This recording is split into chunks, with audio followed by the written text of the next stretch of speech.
So, as promised, we're in Ed Sheeran's dressing room. Hello, Ed Sheeran. Hello. This isn't actually the room though, but it does look quite similar to this. I feel like it's a letdown for you. This is not as salubrious as I thought it was going to be. No. What can we expect if we would have gone into the dressing room?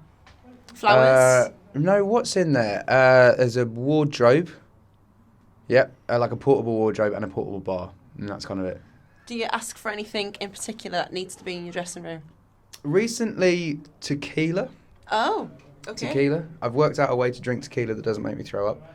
And it's actually Good good tip. intrigued. Yeah. you let it soak in ice for like an hour and just let it basically become water, Just and water it then down. put passion fruit in it.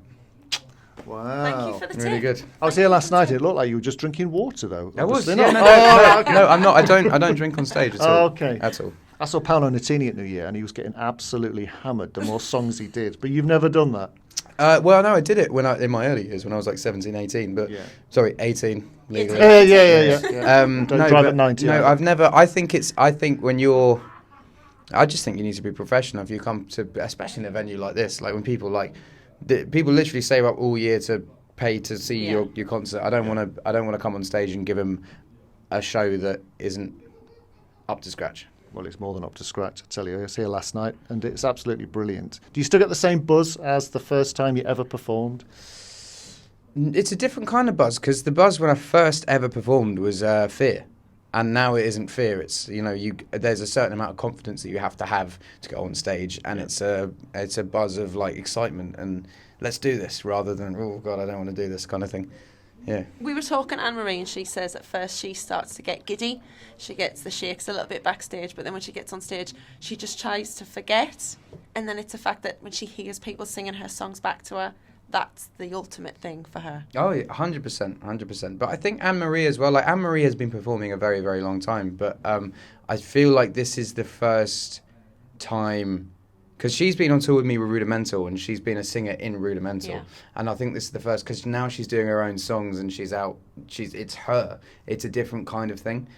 So I understand the nerves, but I think they'll go pretty quickly. We're only like 20 shows in. So yeah, they'll go pretty quickly. So how many more is there? Because the T-shirts on sale downstairs, they kind of end on England, don't they? I go few to days. South America, Yeah. and then I go America, and then I do Asia, and then next year is all of the above again, and then other places as well. We're going to go to places we haven't been before. So it was worth having a whole year off. Yeah, definitely. But now, like, I literally don't want to stop touring now. I want our tour now goes up to like mid 2020. So like we're really like doing it properly now. But Divide's only just come out, and you said last night how surprised you are that people are singing every word already. Are you really surprised? Certainly, in like England's different.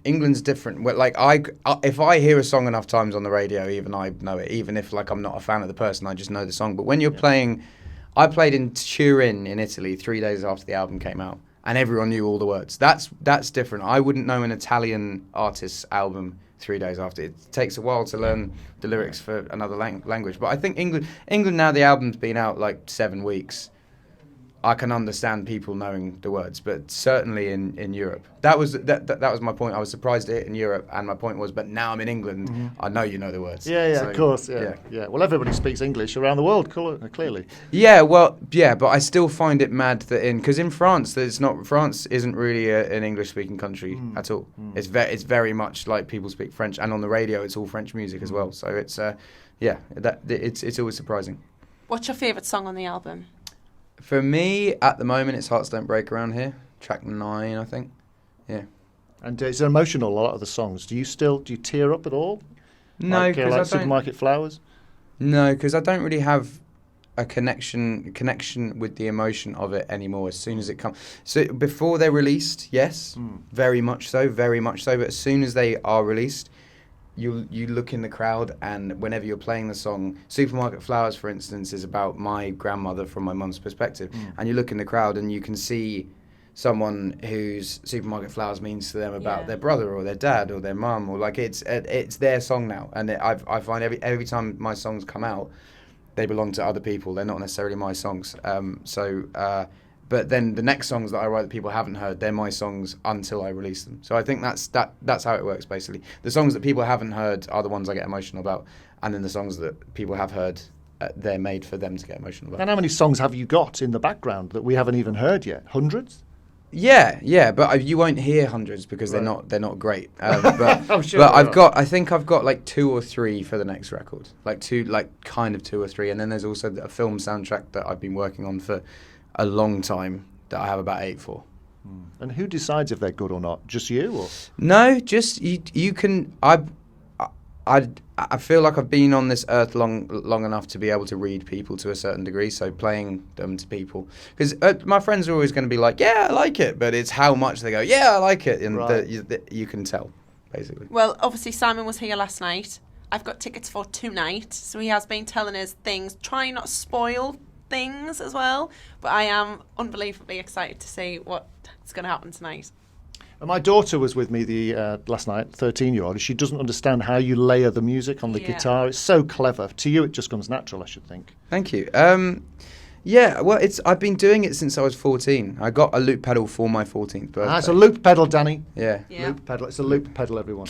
Yeah, loop pedal. I got a Boss RC20, which sadly they don't make anymore. I think that there's a new one called an RC30, and I used that from the age of 14 to 23, and then we made our own that does what we wanted to do, basically. So I've been using that now. Clever stuff. Well, break a leg, as they say. Thank you. Thank you very much for coming on the show. Thanks for having It's me. lovely to meet you, and enjoy the gig, Danny. It's amazing. Honestly, I'm so excited. I cannot wait. Thank you. Ed Sheeran, everyone. Nice one.